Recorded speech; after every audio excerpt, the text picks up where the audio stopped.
આજે મને એકદમ લાઇટ ખાવાની ઈચ્છા હતી, તો તેના માટે મેં અહીંયા કર્ડ રાઈસ, તેની સાથે બાફેલા મગનું સલાડ બનાવ્યું છે.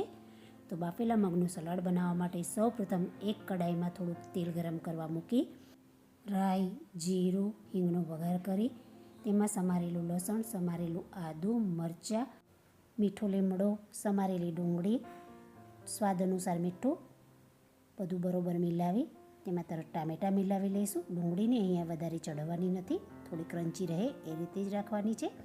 તેમાં સમારેલી કાકડી ઉમેરી લઈશું. તેમાં બધા મસાલા કરી લઈશું, જેમાં મરચું, હળદર અને ધાણા જીરું મિલાવી બાફેલા મગ મિલાવી લઈશું. ઉપરથી લીલા ધાણા અને સમારેલી તોતાપુરી કેરી ઉમેરી લઈશું. બધું બરોબર મિલાવી સલાડ તૈયાર કરીશું. હવે આપણે કર્ડ રાઈસ બનાવવા માટે એક વઘાર તૈયાર કરીશું. જેમાં કડાઈમાં થોડું તેલ ગરમ કરવા મૂકી રાઈ, જીરું, હિંગ, 1 ચમચી ચણાની દાળ, 1 ચમચી અડદની દાળ ઉમેરી દાળ થોડી સતળાય ત્યારે તેમાં કાજુના ટુકડા અને થોડા શેંગદાણા ઉમેરી સતળી લઈશું. તેમાં સમારેલા લાલ મરચાં, મીઠો લીમડો, લીલા મરચાં સમારેલા અને આદું ઉમેરી બધું બરોબર હલાવી વઘાર તૈયાર કરી લઈશું. હવે આપણે એક બાઉલમાં 1 વાટકો ભરી દહીં લઈ તેને ફેટી લઈશું.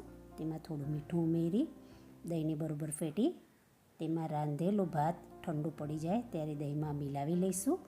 ભાતને બરોબર દહીંમાં મિલાવી તૈયાર કરેલો વઘાર તેમાં ઉમેરી વઘારને ભાતમાં મિલાવી લઈશું. ઉપરથી લીલા ધાણા ભભરાવી કર્ડ રાઈસ તૈયાર કરીશું. કર્ડ રાઈસ તે પાપડ અને મગના સલાડ સાથે સર્વ કરીશું. તો તૈયાર છે કર્ડ રાઈસ અને મગનું સલાડ. કોઈ વાર લાઇટ ખાવાની ઈચ્છા થાય તો આ વાનગી બેસ્ટ ઓપ્શન છે, જેને આપણે ટિફિનમાં પણ આપી શકીએ છીએ.